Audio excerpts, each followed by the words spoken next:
মঞ্চকে আলোকিত করে রেখেছেন আমাদের এই উত্তরবঙ্গের কৃতি সন্তান, রংপুর বিভাগীয় সাংগঠনিক সম্পাদক, যাকে রিপ্লেস করা যাচ্ছে না। এই রংপুরবাসী যাকে ধরে রেখেছে জনতা অন্তত আসাদুল আহমেদ টুলু ভাই কিছুক্ষণের মধ্যে মঞ্চ আলোকিত করবেন।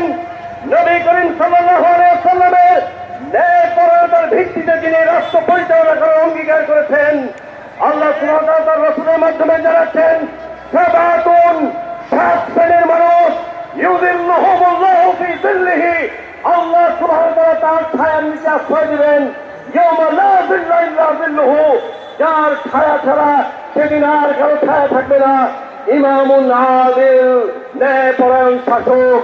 7 নম্বর ব্যক্তি বলছেন ওয়ারাজুলুন, এবং সেই ব্যক্তি যাকারাল্লাহু খালিয়ান, নীরবে নিভৃতে আল্লাহর স্মরণে, ফাদাত আইনাহু, তার চোখে পানি চলে আসে। খেয়াল করে দেখেন, যেই ব্যক্তির নীরবে নিভৃতে আল্লাহর স্মরণে চোখে পানি চলে আসে, তাকে আল্লাহ সুবহানাহু ওয়া তাআলা 7 নম্বরে রাখলেন। ইমামুল আদিলকে 1 নম্বরে রাখলেন। নীরবে নিভৃতে আল্লাহর স্মরণে চোখে পানি চলে আসে, এরকম লোক পৃথিবীতে পাওয়া যায় না, গেলেও যাইতে পারে, কিন্তু ইমামুল আদিল পাওয়া অনেক কঠিন। চাপরাশি থেকে রাষ্ট্রনায়ক পর্যন্ত সবাইকে জুলুম করে।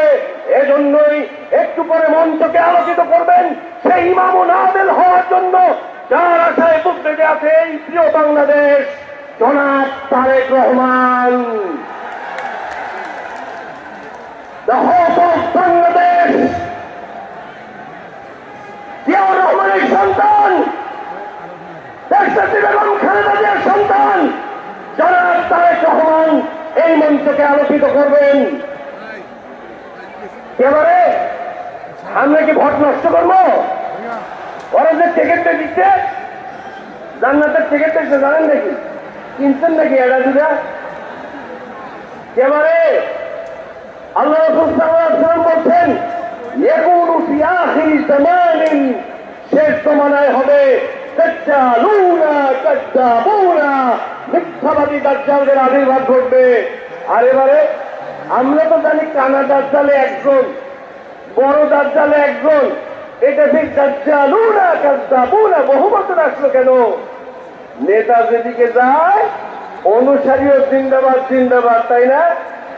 বলছেন ইয়াতুনাকুম মিনাল আহাদিস বিমা লাম তাসমাউ, এমন কিছু উদাহরণ, এমন কিছু মিসাল তোমাদের সামনে নিয়ে আসবে যেটা তোমরা জীবনেও শোনো না। এবারে জান্নাতের কথা শুনি নাই আমরা ছোটবেলা থেকে।